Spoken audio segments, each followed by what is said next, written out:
What is up, Magic players, and welcome back to the channel. Today we are diving into one of the most talked about new commanders to drop from a secret lair in a long time, the one and only Sonic the Hedgehog. Now, when you see a card like Sonic, a Jeskai commander that cares about haste and attacking, your brain probably goes straight to one place: aggro. You're thinking goblins, elementals, turning creatures sideways as fast as possible, and just running your opponent over with pure speed. And that is totally valid and a powerful way to build this deck.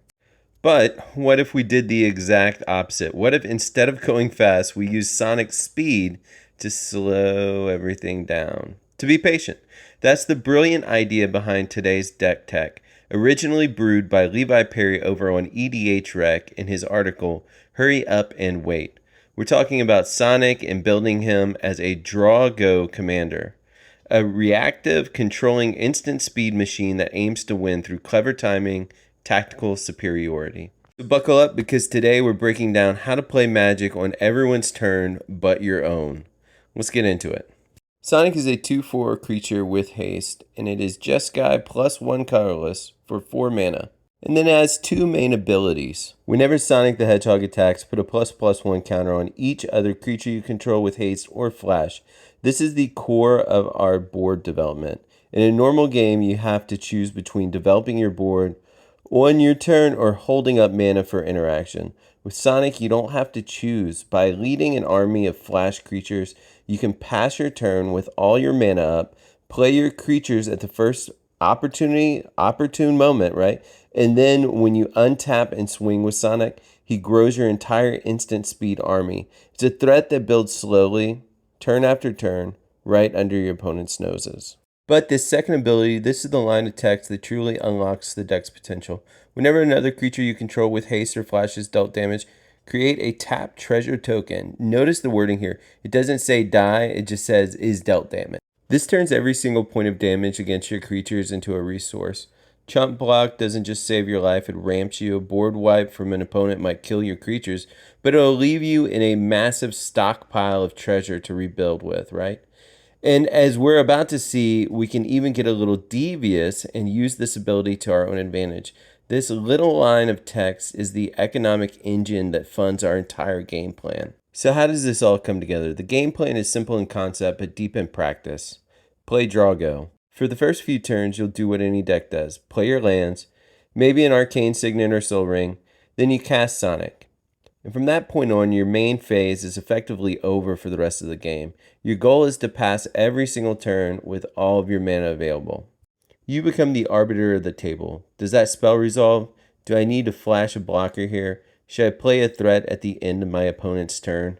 Having all of your mana and all of your options available at all times is an incredibly powerful position to be in. While everyone else is committing to the board on their turn, you're waiting, gathering information, and only acting when the time is absolutely perfect. It's a deck that rewards patience and a deep understanding of timing. So the heart and soul of this deck is our massive suite of 31 creatures with flash. These are our tools, our army, and our interaction all rolled into one. We've got cards for every situation. Need to survive a massive attack? Flash in Selfless Squire. Not only does it fog all combat damage that would be dealt to you, it comes with a ++1 counter equal to the damage prevented. You can turn someone's game-winning Alpha Strike into your own personal 20/20 blocker. Is the command damage player getting out of hand? Flash in Portal Mage and send their commander swinging at someone else. It's a political tool and a life-saving trick in one card. And then we have our disruptive pieces, our soft stacks, if you will. Cards like Archivist Ogma and Aven Mindsender punish your opponents for doing things that they want to do anyways, like searching their libraries. You're not stopping them completely, you're just making their lives more difficult while advancing your own game plan. It's death by 1,000 paper cuts. And let's talk about the treasure engine. This is where things get really spicy. Remember Sonic's ability to make treasure when our creatures take damage. This package is designed to abuse that to the absolute fullest, right? Meet Izzet Staticaster. On its own, it's a decent creature that can ping down mana dorks. In this deck, it's a repeatable mana ritual. At the end of your opponent's turn, you can tap the Stratocaster to ping one of your own flash creatures. It takes 1 damage, Sonic's ability triggers, and you get a tap treasure. You just turned your pinger into a mana dork. Well, why even stop there? Let's bring out the big guns with Pyroemia. For 1 red mana, you can deal 1 damage to every creature. If you have 5 flash creatures on the board, you just paid 1 mana to create 5 treasures.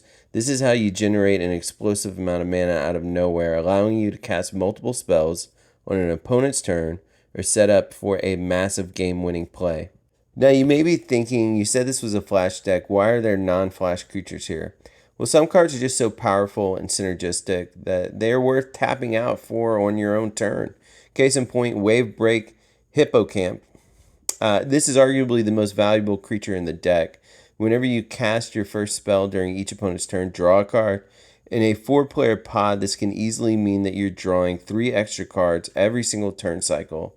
It is an insane card advantage engine that keeps your hand full of options. And then there's Goldspan Dragon. We're already making a ton of treasure with Sonic. Goldspan Dragon says, hey, that's a cute pile of treasure. How about we make it twice as good, right?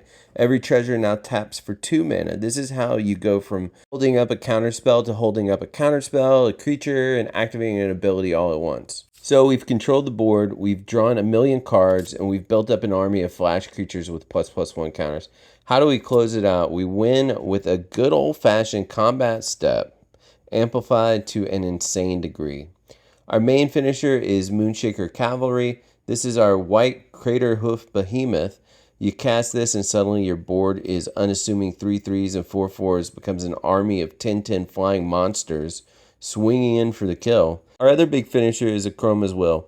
You declare your attackers, then you cast this, giving your whole team double strike, lifelink, vigilance, and protection from all colors is almost always enough to wipe at least 1 player off the board. And the life gain will put you in an untouchable position.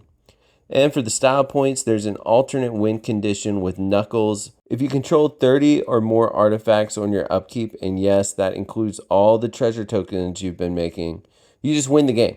It's not plan A, but you better believe it's a story you'll be telling for weeks when you pull it off. And this is the Hurry Up and Wait Sonic the Hedgehog deck. It's a build that completely subverts expectations, trading raw, upfront speed for tactical depth, resilience, and an incredible amount of control over the game. It's a thinking player's deck, and it proves that there's always a new way to look at a new commander. Huge shout out again to Levi Perry for this fantastic brew. I'll have a link to the original article and a full deck list in the description below, so you can check it out for yourself. What do you think of this build? Are there any spicy flash creatures you think are missing? Let me know your thoughts down in the comments. As always, if you enjoyed this video, be sure to hit that like button and subscribe for more Commander content. Until next time, happy brewing.